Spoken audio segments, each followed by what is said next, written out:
You are about to enter a great adventure.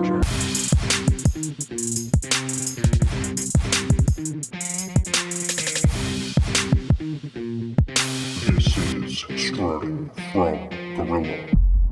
Welcome everyone back to Strutting from Gorilla. We have a special episode today. This is our 24th episode. We're short a few people. We do not have Mikey Cash. We do not have the leader of men, Bobby Stone, or Mr. Mango. But we have a special guest today. We have Ania on with us. She is our expert in all things New Japan Wrestling. She also loves AEW wrestling and is not quite a fan of the new product that WWE is putting out, kind of like the rest of us. So we're excited about the episode today. Just to remind everybody, Strutting from Gorilla, we're a bunch of mid 30-year-olds with that love talking about wrestling. We're big fans, and we're excited to get going today. A little bit different, only two people, but I'm excited. Ania, welcome to the show. Thank you. Long-time listener and fan, first-time guest. Happy to be here. Good. Yeah. So we are going to talk first on the docket just a little bit about New Japan Wrestling. We do a pretty good job here of covering some of the current stuff that's going on. And we also like to go back in time and talk about the stuff that we really enjoyed, mostly from WWE. But, you know, now that there's been some resurgence in the wrestling world, we've seen a lot more promotions like AEW.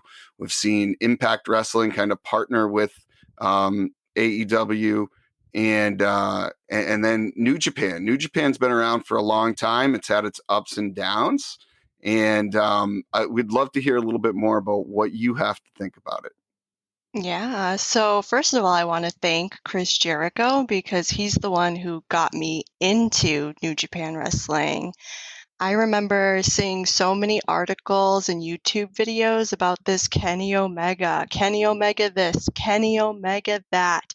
And I'm Google imaging him thinking that he's this, typical huge wrestler, like something special. And he just is this average looking guy.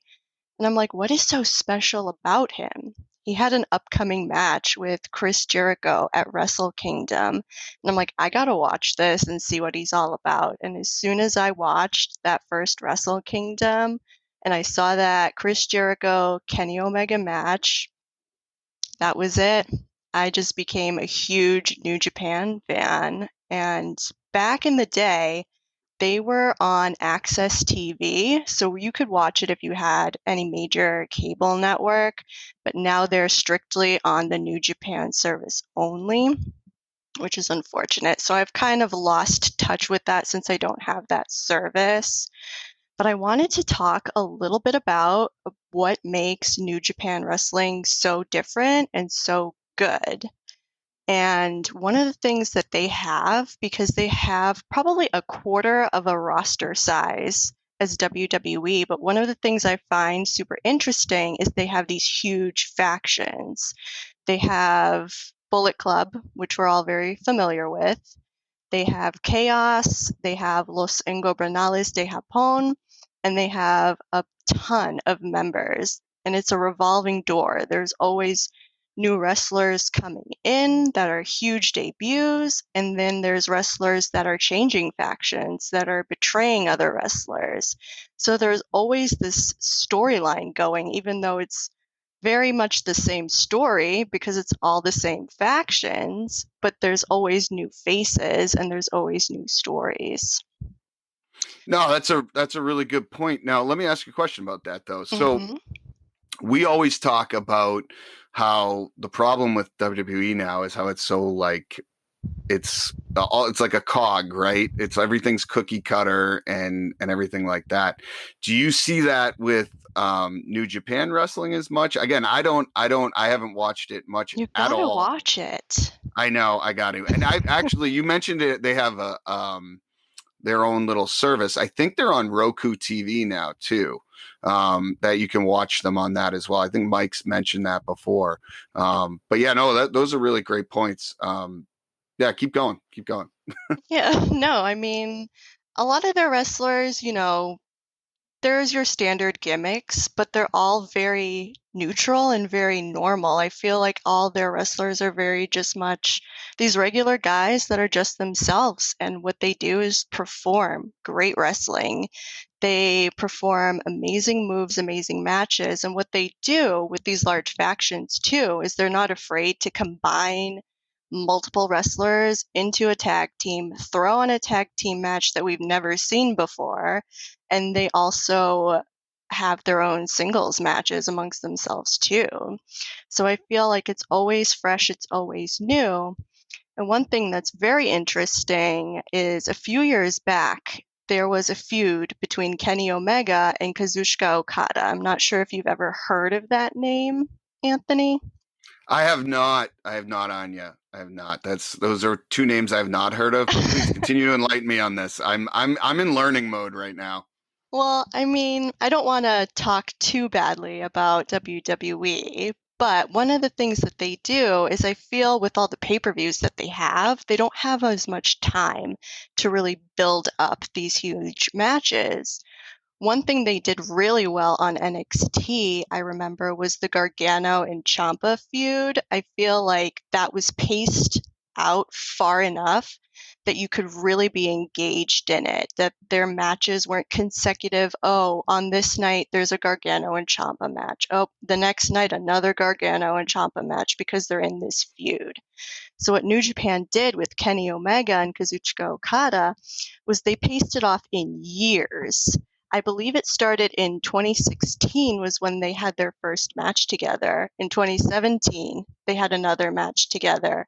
In 2018, they had another match together. And it was paced out in a way in which you remember how good that match first was, and you were so excited to see them in another match. And they had 4 matches that upped the ante each and every single time and ended with a 4th match that was 3 fall or yeah, it was like 3 out of 4 falls, and it was a 60-minute time limit match, and they went over the time limit, and it was just incredible. I highly recommend YouTubing any of their matches together, and you'll see what I'm talking about when I'm saying New Japan is incredible. All right, I will check those out, and I hope our listeners do too. The other thing I've heard, I'm reading the Vader book right now by Kenny Casanova, and it's what's really interesting. This isn't the first time I've heard this. Obviously, the styles in Japan are much different than here in the U.S., right? And from what I understand back in the day, and I'm assuming it's probably still the same now, they actually are a lot more stiff with their moves, right? Like when they hit someone and punch them, most of the time you're not getting, that open fist that you get in WWE, and it's not as much. There's just a lot more actual wrestling going on, and I've seen a lot of people when they come over from New Japan to the US and wrestle, there's a big adjustment period, right? Because you have to still work with the other talents. And if you're being really stiff, like for instance, Vader was very, very stiff, right? He learned in the US, then he went over to New Japan, then he went to another promotion in Germany. And so he was out there wrestling and learning all their styles out there. And he had to come back here, and people hated the way he worked because he was literally very aggressive and it was tough to work with him. So I think it's the same thing here. Like you can see it with Shinsuke Nakamura when he came over from Japan, like he's the king of the strong style, right? And it's the same concept where he had to kind of adapt more to what the US is doing. And I think, you're seeing a lot more mix of that. I mean, I don't know. I think Kenny Omega has the same style as kind of Shinsuke does, right? It's kind of a little bit unique. And I enjoy watching his matches too. Sometimes I think he can be, you can tell like when someone puts a lot of effort into something, and in AEW, he's clearly trying to do things differently, right? He's clearly trying that. And, he had the fail with the match with at the end, and it didn't, the explosions didn't quite go off. Right. Yeah. But at the same time, out of his control. Yeah. And he's trying something new. right? He's doing something different. So I give him credit for that. But I like to see that effort, and it's different, it's unique. And I completely agree there. So, I mean, I will definitely check out New Japan a little bit more. That's something that I have to do a better job of myself. But what makes you like Kenny Omega so much? What, I know you're a big fan of his, but what is it the most that you like about him? Sure. I mean, he's a phenomenal wrestler, but really what it is about him is his storytelling. There's just some element about him that no matter what storyline you put him in, especially heel or face, it doesn't matter. He excels at both sides. Like, I remember, I think it was 2016 or 2017, where he won the G1 Climax in New Japan. He was a heel. So he debuted in New Japan really in the Bullet Club as this super mega heel, super ignorant, super tough, badass dude. And when he won the G1, he was still a heel, but he decided to let the Japanese audience know that he could speak fluent Japanese. And the reason why he didn't was because simply he's a heel. You know, people aren't supposed to really relate to him or really like him in any way. So if he spoke Japanese, the Japanese would, initially feel, oh, he learned our language. That's really cool. We kind of like him now. But he wanted to maintain this ignorant Canadian guy that just came over there to take over, right? So I still remember that promo, and I was watching it too, thinking, he's Canadian. I don't think he can speak Japanese. And he just spit out Japanese. It was like, you guys didn't think I knew how to speak it, huh? Well, I'm not speaking it because I'm a heel, but I can understand everything everybody's saying, and I can have a full-on conversation. And you could hear the audience just gasp and cheer, and it's like, that's exactly why he probably didn't. But it's just that. It's his element of storytelling, making you believe he's a certain way and like really thinking you know him as that type of person, even though he's completely different in real life. He doesn't break that character barrier when he's playing it. So Yeah. I think definitely a lot of New Japan too is their storytelling, is their build up to matches. I remember always watching a pay-per-view for them, and at the end of the last match, the main event, there's always you kind of anticipated somebody coming out, this new challenger. There was no story ending, story beginning of openness. It was just very linear. It was like, oh, there's a new challenger going to come on. What's going to happen? Not when you're watching wrestling these days a lot. The pay per view just kind of ends, and you're like, so where do they go from here? You're kind of left wondering. Well, as in New Japan, I felt they always ended it of, oh, that's going to be the new challenger. That's going to be the new storyline. I'm excited. What are they going to do about it? Type thing. Yeah. So I Yeah. always I think, felt, yeah, no, I agree. I think that that's half the problem with WWE these days, right? There's no storyline to everything. There's just, if it doesn't work, they just end it. And it kind of makes you not want to involve your time in it. Like, I look at the Retribution angle. They built it up, they built it up, they built it up, and then all of a sudden it's shit. Right? It's nothing. It's like you get all excited about something and it's not great. They've had a lot more misses than they have hits, right? So like you have the Fiend going on right now. We all talk about it. I think that's the best yeah, character in WWE right now, and it's because it's different. It's not just like these guys going at it that are for no real reason. And then one minute you have a match with someone, the next you don't. And they've had a couple good feuds, but really the NXT roster is what has built it up. Like, I watch that, and we'll get into this a little bit later. I watch that and it's totally different. So with New Japan, I feel like you're probably going to get more of that. Would you relate it more to like AEW style of wrestling, or is it kind of a mix between the two? yeah, I would say it's similar to AEW, very similar to Ring of Honor because it has that very indie underground feel where it just feels Yeah. organic. You feel like the Yeah. wrestlers are having fun. It just feels like it's just different. That whole atmosphere. I remember going to a New Japan show in 2018. I went to a New Japan show they had in Los Angeles. And just like the whole crowd was different, you could tell everybody was a die-hard wrestling fan because you have to be in order to know it exists. Yeah. Otherwise, you see WWE absolutely everywhere. You go to Walmart, you pass by a John Cena t-shirt right when you walk in. Like, you're exposed to WWE, but you have to actually be a wrestling fan to enjoy the other promotions. So it's just the whole atmosphere is very different. I don't know. It's a whole new world. And just I think why I'm a big fan about it is because it is very different. It's not cookie cutter. They're not afraid to do different things. And even their matches are just totally different new sets of moves that you've never seen before. It's just something very refreshing that's not your everyday televised match that you get 100 times a week. Yeah. No, and I think the other thing to it, and we talk about this a lot.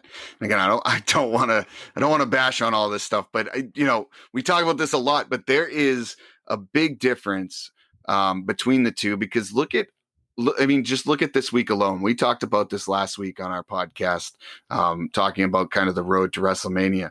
But like, there was Monday Night Raw, which is 3 hours of television. Then you had the Hall of Fame ceremony, which was another 2 hours plus of television. Then the next day you have NXT day 1, then NXT day 2, then WrestleMania day 1, then WrestleMania day 2. It's really hard to get invested in any storylines or any character when you have so much going on. And I think that's a big problem. And it's almost like you become too big. And you don't give people the chance to kind of build those stars like you did in the past. So having promotions like AEW and New Japan, they're a little bit smaller. You have a chance to build some stars. Like you're seeing people and characters that you didn't see before, and you're getting a chance to be themselves. Everything is not totally scripted, so you get that organic feel, like you said. Before we move on, like who are some of the big stars to watch in there today that maybe we didn't touch on? Is there anybody you like in there now that you've seen? I know maybe not totally currently, but in that last couple of years. Yeah, I mean, I haven't watched it in a while, but I remember the big stars were Kazuchika Okada. He held the IWGP championship for a long time, and he was the top dog. He was like, I don't even know who to compare him to in like major wrestling. He was like the Chris Jericho of New Japan. He was that huge, right? He was big. There's also Tanahashi. He's a big star there. He's been wrestling for years, a long, long time. He'd probably be like the John Cena. Everybody loves him. There's also, I don't know, I feel like, see, they give their guys so much opportunity that somebody who's a mid-carder today could be their top star. Like, I remember Evil. He's in Los Ingobernables with Naito. So Naito had a huge feud with Chris Jericho again. But Evil was more of a tag team wrestler with his partner Sonata or Bushi. So he was kind of like, he had his tag team championship reigns, but one day he just snapped and took it all. He won the Intercontinental title, then he won the heavyweight title, and he became their biggest star out of nowhere. And everybody was behind it because, yeah, sure, why not? This is new, Yeah. this is different, we like this. And, then he got beat by another wrestler, lost the titles, but he had his moment to shine. And I'm sure that'll come up again. Like, that's one thing I feel about the indies. And like you mentioned, there's so much potential for them to kind of just build their characters, build their wrestlers, let them each have their moment to shine. There's no just, hate to say it, but there's no like Randy Orton that's been there forever and he's always going to be like their top player type thing. You know what I mean? No, I know. Well, again, we talk about this all the time, and we're going to do an episode on this because I think we kind of have to. But I think, as you've seen over the years in the past, like they used to have different territories and everyone learned different styles that came with different techniques. Everything wasn't force fed in this factory of you have to learn the WWE style. So everyone looks the same, does the same moves, just everything's scripted. Like you could actually be yourself. I mean, that's why Austin took off, right? He was able to be himself. Yeah. And I think it's the reason you're seeing Jon Moxley go from this kind of mid-carder who they tried to push and it didn't go great, but it was okay. And then all of a sudden he's in AEW and he's taking off. Like I enjoy watching him because he's himself, right? And I've said this before. He reminds me of a Stone Cold Steve Austin because he's got the same attitude where it's like me take on the world type of thing. But he's himself. It's different. You know, you don't see the same thing over and over and over again, and especially 5 days in a row. So I agree there. I think what we're gonna do is let's table the New Japan there because I want to have you and Mike have a good conversation about this because he knows a lot more. He's really into New Japan wrestling. So I think we should table that. When he comes back, we'll have another episode with you on and we'll really go into more details about it. But let's transition a little bit because I know you're also like myself, a big AEW fan. You saw the Chris Jericho he was being involved and it kind of propelled it a little bit, but it's just, you see the small guy. And again, I think it's this 2-hour time frame where you can focus on storylines and understand characters, and it's not constantly shifting and moving and then being force fed certain things. Like they are constantly giving guys opportunities there. And at WWE, it's not like that at all. It's just kind of, they push the guys they want to push and they say they listen to the fans, but I don't really know that they do all the time. And I think they have such a talented roster. I just wish they would let the leash off a little. And it would really help. And you've seen bits and pieces. And what bothers me about it, and I think it bothers a lot of people, is that you like get these glimpses of, oh, I want to watch again. And then all of a sudden it's like you're back.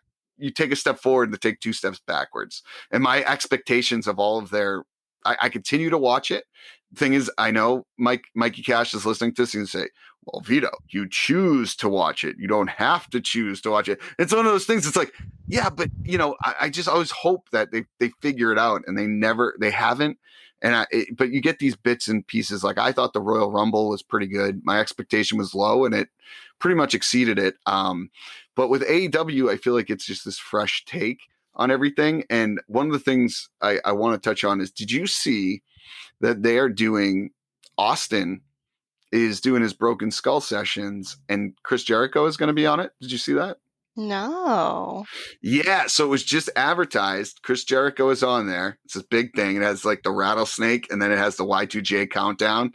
You should check it out. You can see it on. Actually, I think we retweeted it. You can check it out on our Twitter. Which I didn't mention this. Our Twitter is from_gorilla on the Twitter machine. So feel free to tweet at us if you have questions for Ania.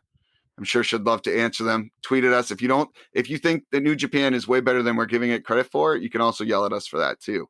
But so Austin is going to interview Chris Jericho. I was shocked. I couldn't believe it. And I saw a write-up saying that Austin, I guess Jericho saw the Undertaker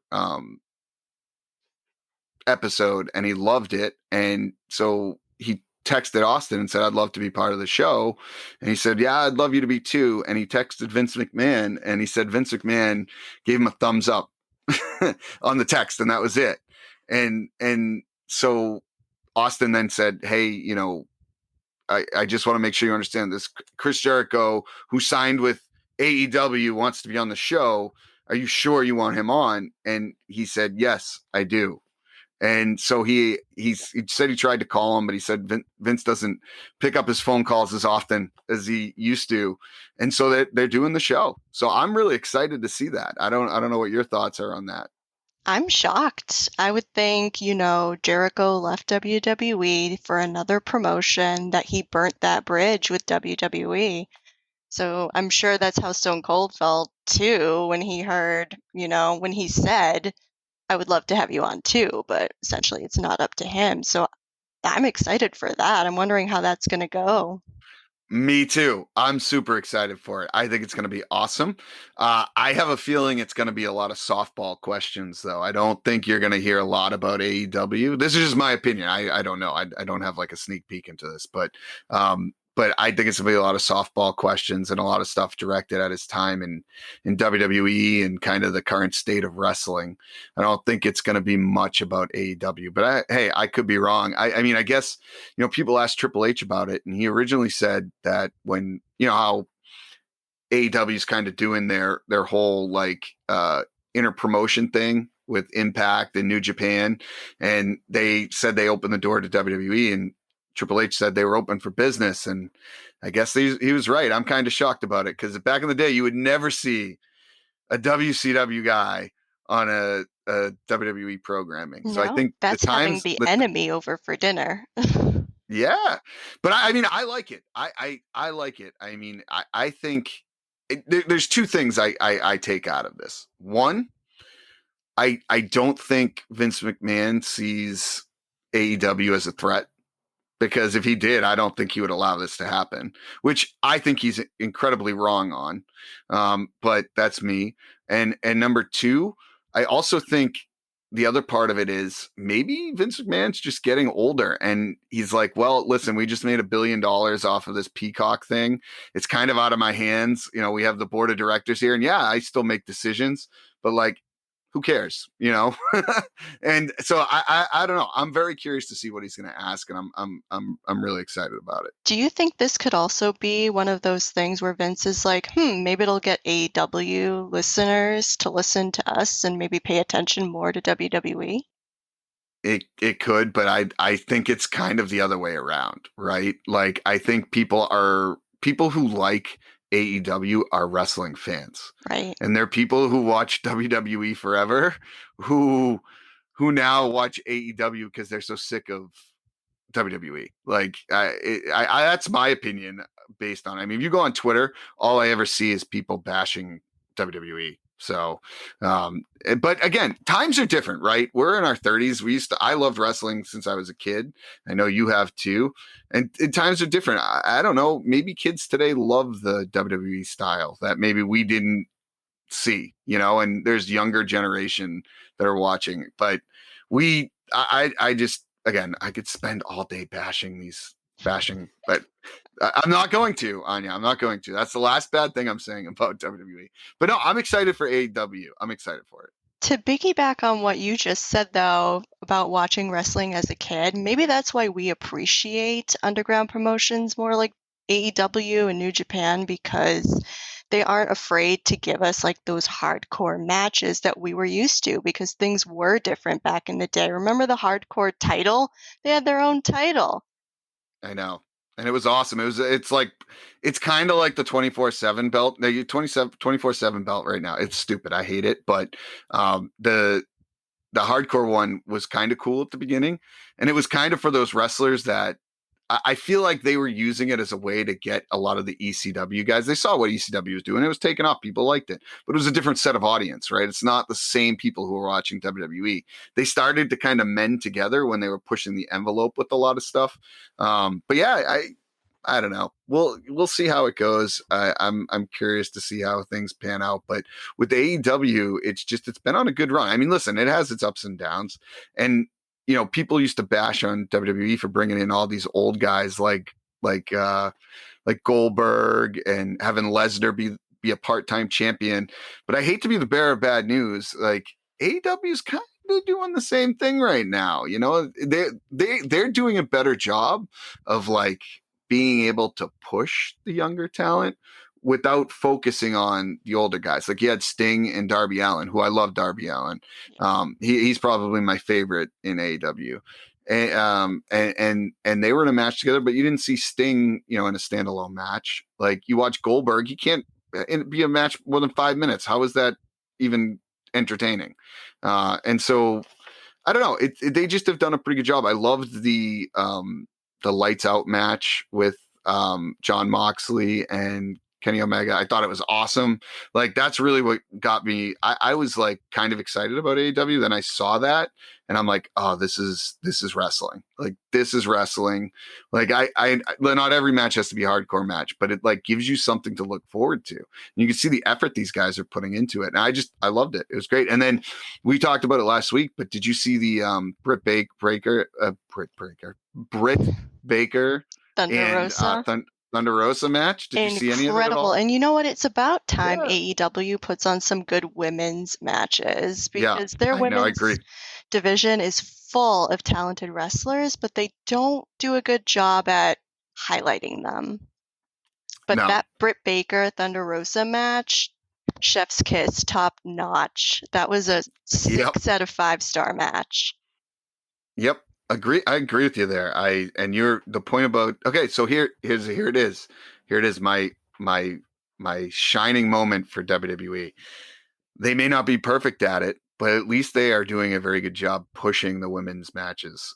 They do. I think they've done a great job of at least getting them more involved. I mean, it went from maybe 10 minutes a night to now having at least 2 or 3 matches on the card and headlining events. Like you had Bianca Belair and Sasha headlining night 1 of WrestleMania last night. And then, I mean, it's just, they've done a better job at it. And AEW definitely has some talented women. I think they may overall, like if you look at the quality of both of them together, yeah, WWE probably has more wrestlers, but I think AEW has better quality women wrestlers as a whole. They just haven't focused on it enough. And I if this is any indication, I'm excited to see where it goes. Yeah, definitely. I remember WWE a few years back had their own women's pay-per-view in Evolution. Do you remember that? Yep. That was incredible. And that was honestly my favorite. You know, I'm biased. I'm a girl. But that was my favorite pay-per-view of that year because they had the nostalgia pop with all the women's wrestlers of the past. They had Lita, Trish Stratus, Tori Wilson, but they also just put on new and fresh matches with their current roster.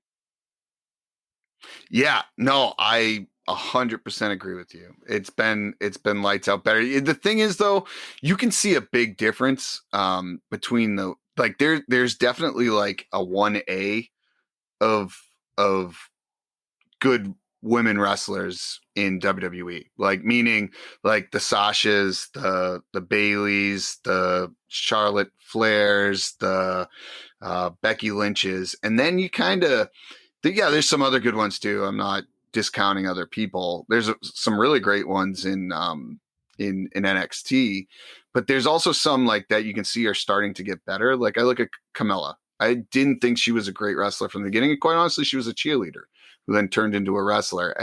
But she's getting better, and you can see it in the matches, and you can see when they go against them. So you're starting to get better competition in there too.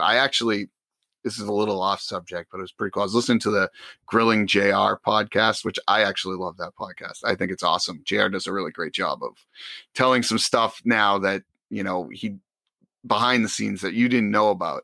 And they talked about China and how he didn't come out and really say this, but China was a pain in the ass, basically, when she was a wrestler, because she thought she was basically too good to be in the women's division. And she wanted to wrestle the men. And I mean, quite honestly, she did a great job wrestling the men. She could stay and hang with the best of them. The problem is when you're in a career like this, where everything's predetermined and your character is determined on winning and losing for the most part.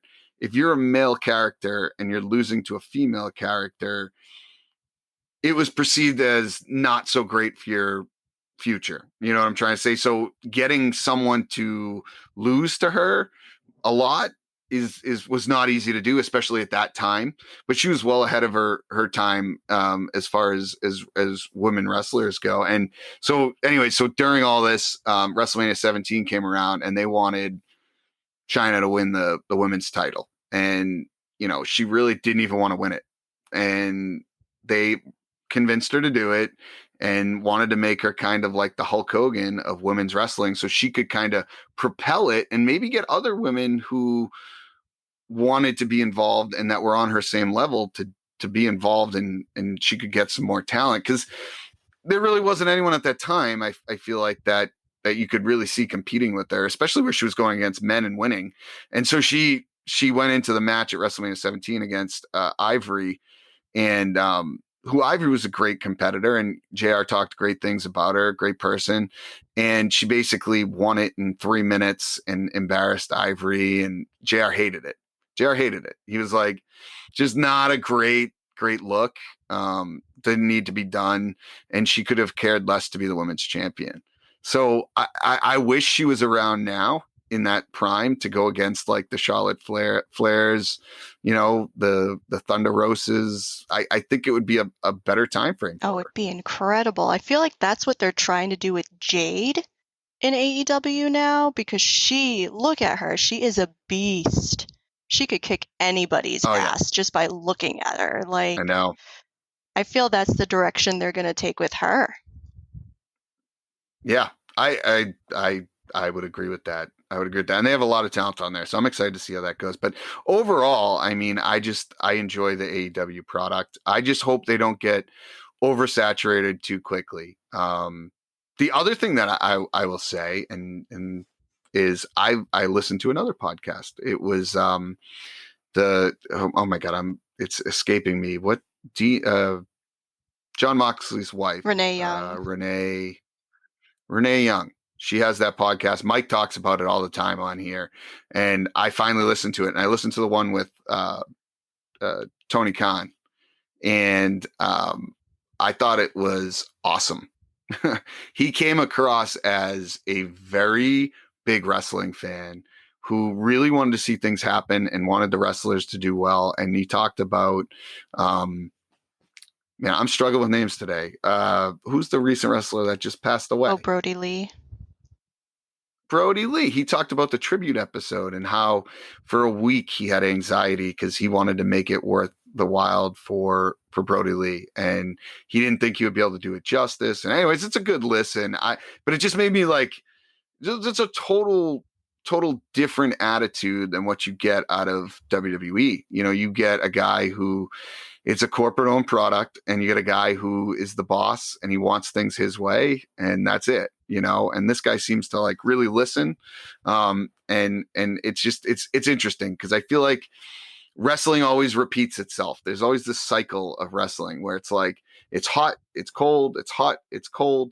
And when wrestling's hot, you can get away with making mistakes, but WWE was able to capitalize and take out WCW and ECW and all their competition. But then there was nothing. And they kind of have let the same thing that was happening to WCW happen here, maybe not on the same scale, but now AEW is listening to what fans want, and you're seeing stuff that is different, and it's more enjoyable for me. I know you talked about the women's division there. Are there any other storylines that you like in there right now? Any matches that you saw that you really like? I mean, all the matches are great, but my favorite storyline that's going on right now is the Inner Circle versus the Pinnacle. I don't know. I feel like that took me by surprise, kind of how that all went down. Because if you remember, Maxwell Jacob Friedman, he took us on a roller coaster I love him, ride. by the way. Yeah. So he took us on a roller coaster ride of being, I'm taking over, but I'm not taking over. I'm sabotaging, but I'm not sabotaging. By the way, I have my own faction. That whole promo that he did, that whole segment, I was just like, where is this going? So I'm excited to see those two factions go up against each other. I would say that's probably my favorite storyline. I know I'm the biggest Kenny Omega fan, but that storyline probably has to be my favorite. And I agree with you too. Like Darby Allin probably has to be my favorite wrestler as well in AEW right now. And I'm very excited to see, what is it, next week he's taking on Matt Hardy. So Darby has been compared to Jeff Hardy, I don't know how many times. So to see New Age Jeff Hardy versus classic Matt Hardy go up against each other, I'm really excited for that match. Yeah, no, that's going to be a good one. Unfortunately, Matt Hardy is not moving around as well as he used to. He's not terrible, but it's just not the same Matt Hardy you got 8 years ago, 9 years ago, even probably further than that. But Yeah, no, I'm curious to see how that'll go. It's a cool matchup to see. I would love to see Jeff Hardy versus Darby Allin, and it's the way Darby Allin comes across as this mysterious figure too that I kind of like. You know what I Yeah. mean? He Super yeah, it's just emo, cool. I grungy, like him. just different. And I Yeah, feel like pairing yeah, him up with Sting, he's like the new age Sting.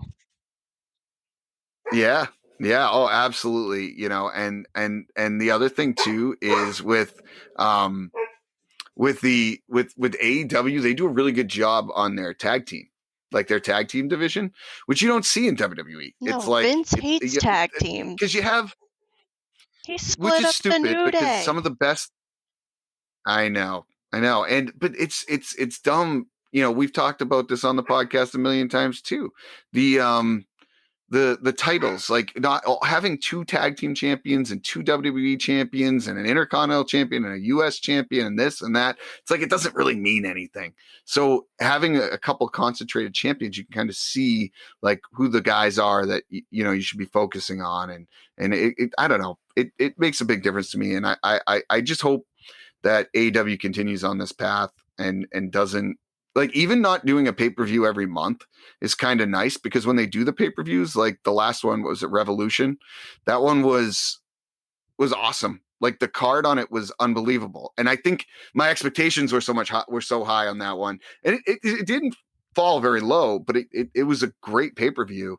But like just the anticipation of it was more exciting to me than any of the WrestleMania matches that we have going on um, here today. But before, I know we're running a little short on time, but I want to talk a little bit about you know, WrestleMania, because we're kind of in the middle of it. If you guys are listening, the first night of WrestleMania was last night, and tonight is the second night of WrestleMania. What did you watch any of like the nights leading up, or I know you watched last night. Was last night the first night you watched of kind of the WrestleMania Out week? of WrestleMania, brother. I watched last night. I did not watch the Raw or SmackDown. I did watch the NXT takeovers, which I knew were going to be incredible. But Yeah, you know, I have not been very interested in any of the matches they announced for WrestleMania. I really enjoyed the Seth Rollins Cesaro match last night. I feel like even though that didn't have so much build up, the storytelling in that match, like knowing Cesaro's struggles to be on top, even though he's been in the WWE for what, 10 years, they said, and he's never won a singles match in WrestleMania. He's never had a singles match in WrestleMania, and seeing how he I know. always performs such top-notch wrestling matches and just singles competitor, and even when he had his tag team run with Sheamus, he's incredible. And I'm happy they finally gave him an opportunity and gave him some recognition. I hope it goes somewhere. Yep. I don't know if it will, but that was my favorite I match out of night one. I agree, and you know what? I give Seth Rollins a lot of shit. I probably don't do it a lot on this podcast because I give a lot of people shit, but um, I'm not the biggest Seth Rollins fan, but I will tell you this.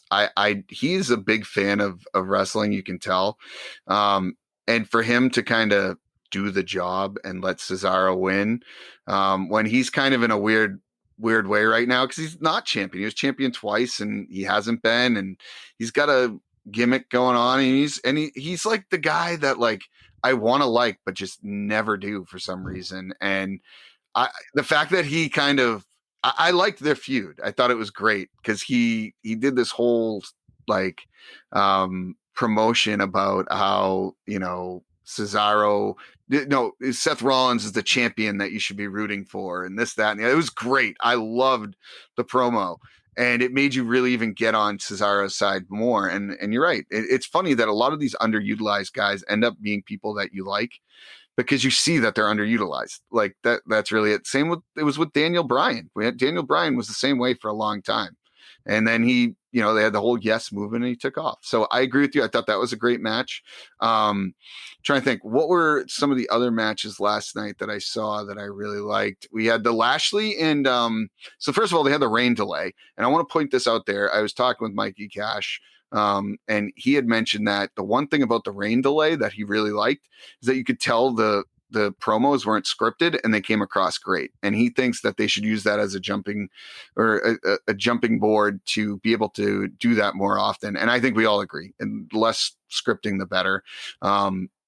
We had Shane and Braun Strowman. Okay match, fine with it, no big deal. Thought ripping the cage off was kind of cool. It was expected. I don't know. Shane's going to jump off something really high. Braun Strowman's going to be a monster. It wasn't a bad match, but it was very much what you thought it would be. No. Yeah, it was exactly what you thought it was going to be. And it is what it is. And then we had, I'm trying to think, the other match that I really liked was Lashley and McIntyre. I thought that was actually a good match. You got to remember, this is the first time they had live fans, and that was the first match with live fans. It was the first match on the card, and I thought they did well. I thought it was great. I like Lashley as champion. I also really am starting to like McIntyre, so I thought it was good. Again, it was all right. It was an all right pay-per-view. That's how I put it. It was all right. I mean, I still like Stand and Deliver better. Both nights, way better. I mean, if you're going through that, like you had the Kyle O'Reilly versus Adam Cole unsanctioned match, which I thought was awesome. Finn Balor versus Karrion Kross. I'm actually kind of shocked Karrion Kross won. I like his gimmick, but I love Finn Balor. I do. And I wish he came out as the Demon. He doesn't do it enough. I thought that's kind of cool. I think it doesn't fit the character that they're trying to portray him as now. They're not. Yeah, you're 100% right there. 100% right. I'm trying to think. What were the other? You had the Walter versus Ciampa. Walter versus Ciampa. I thought it was a good match too. I like Walter. I mean, he's like the thing is, he doesn't even have a crazy gimmick. I like him. I thought the match was great. It was hard hitting. Really good match. And then Raquel Williams versus Raquel Gonzalez. You're Shirai. Awful with names today. Oh God, I told you I am terrible with names today. I am terrible. I'm terrible with names in general. But yeah, it's yeah. I thought she looked awesome. I thought that match was great. Thought it was great. My favorite match that stood out to me, and probably most people didn't really care about it because there wasn't too much buildup for it, but it was the Kushida and Pete Dunne match. Simply because you had the two different styles, completely different wrestlers, but they performed a match that was so in sync and so organic and so good. I don't know. That was my standout match out of the entire 2 nights of Stand and Delivered, just because they were able to mix those two completely different wrestling styles and make it work. No, I agree. I think Pete Dunne, I mean, he's clearly lost weight too, right? Like he was, and I think he looks great. He reminds me of, and it's not like a perfect 1-for-1, but he reminds me a lot of Kurt Angle. I don't know what it is. Like he seems to always put on a good match. He's a great technical wrestler, always on the mat. I think he does a great job, and you don't see that a lot, like that technical wrestling, kind of like the Bret Hart style with, or Chris Benoit style, Eddie Guerrero style, like where they're really good on the mat, like it, and they're good at telling a story on the mat. And I feel like he's that type of guy, and I agree with you there.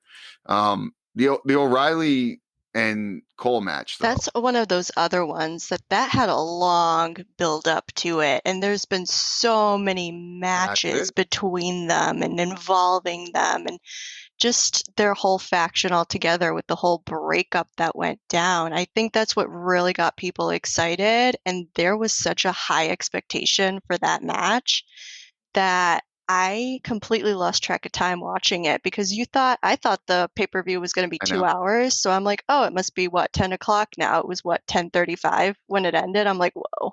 And there was no dull moment. It was like a grudge match out of all grudge matches. They just story told that match. Like you felt that they actually hated each other.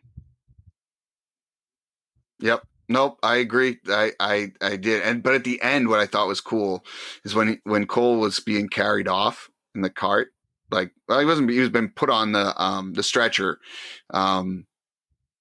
You saw O'Reilly kind of looking like, yeah, I just did all of this, but he almost like, yeah, I won, F you, but I feel kind of bad. You know what I mean? Like, which is kind of cool. It shows that's like a great baby face versus heel moment, and I thought it was a great match when they went through the stage.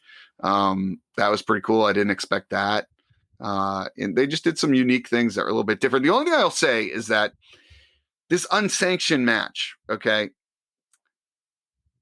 I've never heard of an unsanctioned match or a lights out match until AEW, and it just feels like NXT was copying AEW with like an unsanctioned match. Like I've seen hardcore matches and street fights and all of that. It just seems weird that they would both coincide all in the same year. I don't know. It seemed like they were taking a page out of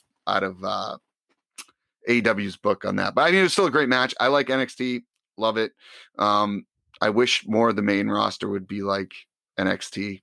Really, it just stinks when you get an NXT guy going up and like Ricochet. like he's not even on the card. Ricochet, Shinsuke. He's Aleister Black. Aleister Black. Like, yeah, they're not even on the card this year, and it's like, why? Like, it doesn't make any sense. Is Raw really is Raw and SmackDown really the brand? Like, they get more money. They get these great sets. Like the WrestleMania set looked awesome last night with the giant pirate ship and Titantron. It was great to see something other than like the Thunderdome. It was great to see fans or the not Raw have that Thunderdome noise that just sounds like a fan in the background. Yep. Like, oh, Ania, I gotta tell you. Okay, I watched the Hall of Fame. It was brutal. Like I could not watch it. It was it's so like being bad. in an airplane. And it was because you all yeah, and but then like they had people like chanting in like fake chants on certain things. I'm like, what is going on here? Like, and the other thing that bothers me is why is X-Pac in the Hall of Fame twice already? And he's probably gonna be a third time by himself. And like he wasn't really even part of NWO. Like if you think of NWO, I think of Bischoff, Hogan, Hall, and Nash. That's NWO. Then everyone else is in there, but that's it. Yep. Doesn't make any sense. So Hall of Fame was awful. I don't know if you saw any of it, but it's not worth going back and watching. It was 2 hours, and the Kane speech was cool. I think Kane's a great speaker. Other than that, I mean, Rob Van Dam's speech was kind of cool. Then you had the NWO like talking and stuff, which was cool, but it's the same Hogan as always. It's even worse than before because at least in Hogan in the 80s, like it was a good 80s promo where he's like yelling at the screen, yelling at Mean Gene, flexing, but now it's just like a scripted promo. It sounds awful. Yeah, so. I didn't watch any of the Hall of Fame. I didn't even know it was going on, honestly, with everything that's going on. So I'm surprised they're doing 2020 and 2021. Yeah, I know, which it kind of stinks. I feel bad for those guys, for some of them because they don't get the live audience. But it was cool. Kane's in there. I like Kane. It's cool. The NWO's in there. It's cool. Bischoff's in there. I guess I don't understand why he's not in there with the NWO. Yeah. It is what it is, but and it's cool that they did like Jushin Thunder Liger. Like he was clearly, I didn't know him as well. When I saw the video package, I remembered him from WCW, but like I never knew his whole career, and you could tell he was a big influence in kind of that high flying cruiserweight style, and that was kind of cool. But I don't know. I just. The Hall of Fame, we have a whole episode on it. I know you've listened to it. It's such a hard thing to debate when it's like predetermined stuff, and it's one of those things. Like I think they should do it where they have like a premium person going in, and then they have different tiers. But you don't have to give 5 or 6 slots away every year, 7 or 8 slots, whatever they do, because then it just becomes watered down. And to me, it's not a Hall of Fame. Bobby Stone says this all the time. Shout out to Bobby Stone. Unless you have a physical location, but it also isn't a Hall of Fame unless you have people in there that are supposed to be in there. Like, how can you have the Great Khali in there and not have Vader or And why do you have Psycho Sid? celebrities You like know, like William Shatner? I don't understand. I don't mind the celebrity thing because it's like a celebrity wing. You know what I mean? It's fine. But like Drew Carey, what have you been on twice in his life? Like, it doesn't make any sense. So yeah, I agree. But it is what it is. I think it's kind of cool because you get to see some people they haven't seen in a while. So I always like that. But I just think they need to do it a little differently, in my opinion. Yeah. So, anyways, this was great, Ania. Listen, I appreciate you, being on the podcast. I'm hoping you can come on more. And we'll see what happens. This was a blast. We'll get more into New Japan when Mikey Cash comes back. And we can get into some more stuff. I know we're going to do some topics. We're going to do one on Stone Cold Steve Austin. We're going to do one maybe on WrestleMania 17. So we got some stuff in the works that we're excited about. If you haven't had a chance, follow us on Twitter. I mentioned it before. It's _gorilla on the Twitter machine. And then we also have a TikTok, which TikTok is a big thing nowadays. So we have a great TikTok with tons of videos. And that is also our name on that is _gorilla. Check that out. Give us a follow, leave us a comment, and we appreciate you guys listening. Any final thoughts from you? I'm excited for WrestleMania night too. See if they can really. And I'm not saying last night was bad. It was a good night of wrestling, but I really want them to do something to wow me. You know, I miss feeling that element of wow. Like, I think the last time I was genuinely surprised at WrestleMania was when the Hardy Boys came back a couple of years ago. That was a big pop. But other than that, it's just been like meh. So I'm excited to see what they're going to do tonight. That's a great takeaway. I agree with you. I do want to say this before we sign off. I give Bad Bunny a lot of crap on this show. He put in a good effort. He actually wrestled. I honestly thought that match was going to be Damian Priest versus the other two guys, Miz and Morrison, but Damian didn't do anything. Sucks for Damian. I think he's great. Nope. I know. I honestly wonder at one point if he was supposed to be involved more. Listen, you're right. I give Bad Bunny credit. There's been a lot of celebrities that come on WWE. They do the wrestling, like Snooki, whoever, and they end up, the wrestling part of it's kind of an afterthought. I guess my issue with the whole thing, why I didn't like it, was because of the force feeding of this guy to people. And then you have wrestlers on there like Shinsuke, Aleister Black, Ricochet, who aren't getting time, and then you give this guy time. And I get it. It's part of the deal. I just, but shout out to with everything Bad Bunny. else, it just, he did a good job. He put a lot of effort into it. That's the key. You can tell he's a fan of wrestling, and as much as I wasn't a fan of him, I'll give him credit. So I did want to say that before we signed off here. But Ania, again, thank you for joining us, and we will be back here next week, or not next week, but the next couple of weeks. So look out for our next podcast. We appreciate it, and have a great night. We now return your perception of reality to you. Until next time.